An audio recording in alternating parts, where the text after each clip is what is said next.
আপার খেলা শেষ বাংলাদেশে। আপা তো কোনো মতে শাড়ি নিয়ে পলাইতে পারছে।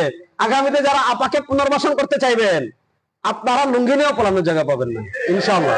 ইনশাআল্লাহ বলেন। পৃথিবীতে মুসলমানদের 1400 বছরের ইতিহাস আপনি যদি দেখেন, 1924 সাল পর্যন্ত ইতিহাসের একটা ধারা, 1924 সাল থেকে নিয়ে 2025 সাল পর্যন্ত ইতিহাসের আরেকটা ধারা। সে আলোচনায় আমি যাচ্ছি না, কারণ এটা বাংলাদেশ না। আমি আপনাদেরকে যে কথা বলতে চাইছি, আমাদের বাংলাদেশের বয়স 52 বছর হয়েছে। এই 52 বছরে বাংলাদেশের মুসলমানদের জন্য সবচেয়ে দুঃখের জায়গা কি জানেন? আমাদের মুক্তিযুদ্ধের দেশ স্বাধীন হওয়ার পর অত্যন্ত সূক্ষ্মভাবে আমাদের উপর 4টা মতবাদকে চাপিয়ে দেওয়া হয়েছে সংবিধানে: জাতীয়তাবাদ, ধর্মনিরপেক্ষতাবাদ, সমাজতন্ত্র, গণতন্ত্র। এই 4টাকে আমাদের মুক্তিযুদ্ধের চেতনা বানিয়ে এই 4টা সরাসরি ইসলামের সাথে সাংঘর্ষিক। আমরা যেমন ধর্মনিরপেক্ষতার বিরোধী, আমরা তেমন জাতীয়তাবাদের বিরোধী। আমরা যেমন ধর্মনিরপেক্ষতার সাথে আপোষ করি না, আমরা তেমন জাতীয়তাবাদের সাথেও আপোষ করি না, সমাজতন্ত্রের সাথেও আপোষ করি না, গণতন্ত্রের সাথেও আপোষ করি না। এটার নাম হলো ইসলাম। এখন আপনি রাজনীতি করবেন ইসলাম, আপনি কখনো সেকুলারিজমের দিকে দৌড়াবেন। আপনি রাজনীতি করবেন ইসলামের নাম নিয়ে, আপনি কখনো জাতীয়তাবাদের দিকে দৌড়াবেন। আপনি রাজনীতি করবেন ইসলামের নাম দিয়ে, কখনো ভারতের পারপাস সার করবেন। আপনি রাজনীতি করবেন ইসলামের নামে, আপনি কখনো অমুকের গুলামি করবেন, তমুকের গুলামি করবেন। আপনার ইসলামের রাজনীতি করার দরকার নাই, খানকা আছে বসে জিকির করেন। বহুত কাজ আছে, উম্মার করেন, তাবলীগের কাজ করেন, উম্মাকে কোরআন শিখান, উম্মাকে সূরা কিরাত বিশুদ্ধ করেন, উম্মাকে ঈমানের গুরুত্বপূর্ণ বিধানাবলী শিখান, উম্মাকে ওযু শিখান, উম্মাকে নামাজ শিখান।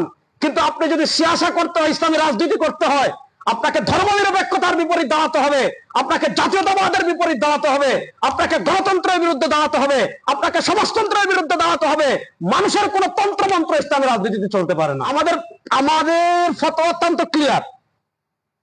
আপনি মাকালাতুল কাউসারের 268 নম্বর পৃষ্ঠায় প্রবন্ধ পাবেন, হুকমু মুহাওয়ালাতি ফাসলিদ দ্বীন আনিদ দাওলা। আর বর্তমানে অনেক মানুষ আছে তাবলীগে যায়, বর্তমানে অনেক মানুষ আছে চরমনের হালকায় জিকিরে যায়, বর্তমানে অনেক মুসলমান আছে মাদ্রাসা মসজিদে দান করে, আসলে তার ঈমান নাই। কেন নাই জানেন?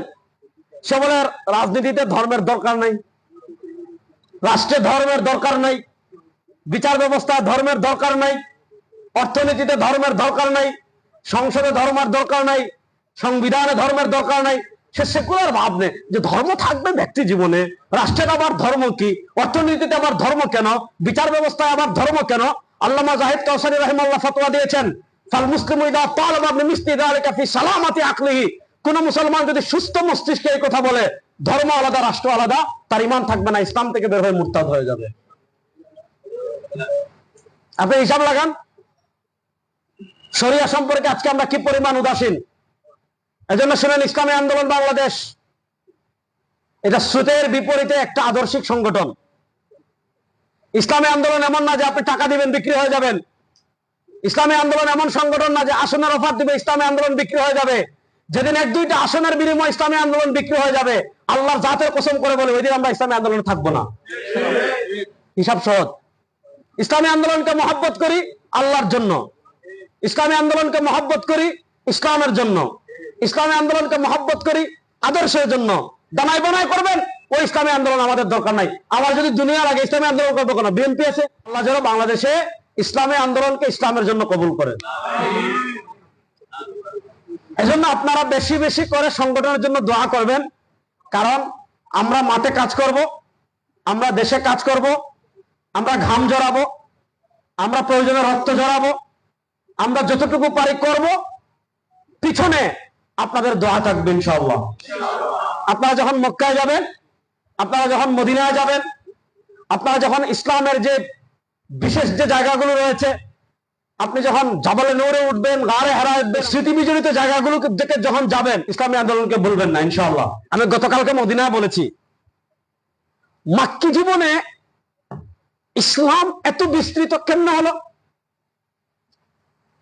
পুরো আরব নবী করিম ইসলামের বিরুদ্ধে দাঁড়িয়ে গিয়েছে, পুরো নবুয়া দাঁড়িয়ে গিয়েছে, পুরো নেতৃত্ব দাঁড়িয়ে গিয়েছে। মক্কায় আপনার আগুন যেভাবে লাগে, আগুনে যদি আপনি কেরোসিন দেন, ডিজেল দেন, আগুন যেভাবে বিস্তৃত হয়ে যায়। মক্কা ইসলাম কিভাবে এভাবে বিস্তৃত হলো? কারণ একটা, কাফেররা দেখেছে কি রে, এরা এমন, আবু বকর, ওমর, ওসমান, হামজা, আলী, এরা এমন কি জীবন কাঠির সন্ধান পেল যে এদেরকে যত জুলুম করে, যত অত্যাচার করে, এদের ইমানের পাওয়ার তত বাড়ে।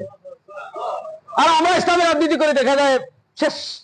আজকে বলি এটা, কালকে বলি ওইটা। আজকে বলি ইসলাম, এদিক থেকে অফার আছে, ইসলাম শেষ।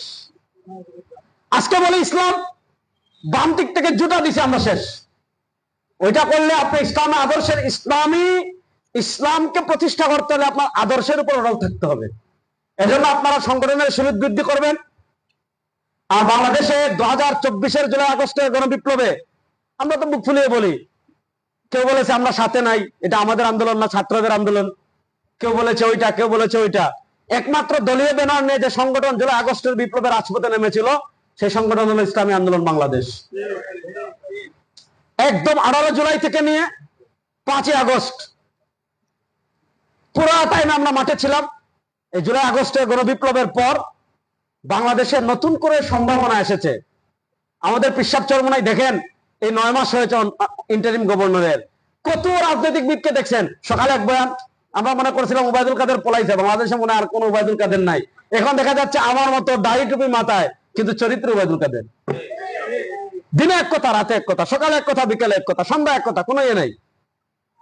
আমি যে কথাটা আপনাদেরকে বলবো, পিসাব চরমনাই বলেছেন, ইসলাম, দেশ ও মানবতার পক্ষে, ভোটের বাক্স এবার একটা হবে ইনশাআল্লাহ। এখানে আরেকটা কথা বলি, ইসলামী আন্দোলন যে সংস্কার প্রস্তাবনা দিয়েছে, তার ভিতরে একটা গুরুত্বপূর্ণ প্রস্তাব, এটা শুধু ইসলামী আন্দোলন না, আরো অনেক রাজনৈতিক সংগঠন দিয়েছে, প্রবাসীদের ভোটের মূল্যায়ন, অর্থাৎ অনলাইনের মাধ্যমে বা ওয়েবসাইটের মাধ্যমে। কারণ আমাদের বাংলাদেশে আপনার সৌদি আরব হাঁটলে, মক্কায় হাঁটলে, মদিনা হাঁটলে, আমার মনে হয় বাংলাদেশি মানুষই বেশি, এত বাংলাদেশি মানুষ পাই। এই মানুষের ভোটের মূল্যায়নের দরকার আছে না নাই? আমাদের পক্ষ থেকে প্রস্তাবনা দেওয়া হয়েছে এবং আমরা আশা করছি ইন্টারিম গভর্নর, এখানে ইন্টারিম গভর্নরের সাথে সংযুক্ত অনেকেই আছেন, আমি পরিচয় দিচ্ছি না, উপর পর্যায়ে আমাদের সাথে আসছেন। আমরা তো রিয়াদ ভাইকে চিনি, রিয়াদ ভাই ছাড়া আরো আছেন।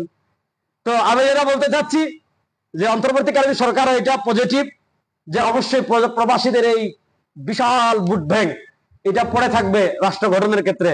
তো প্রবাসীদের আমরা আশা করছি প্রবাসীদের ভোটের একটা মূল্যায়ন হবে। প্রবাসীদের ভোটের যদি মূল্যায়ন হয়, হাত পাখাকে ভুলা যাবে না।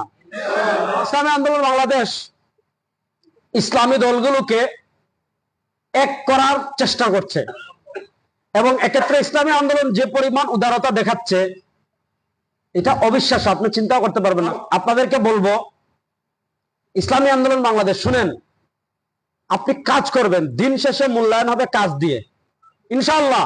যারা ইখলাসের সাথে আল্লাহর দ্বীনকে বিজয় করার জন্য কাজ করবে, আর সমালোচনা কি পৃথিবীর কোন পরাশক্তি তাদেরকে আটকাতে পারবে না ইনশাআল্লাহ।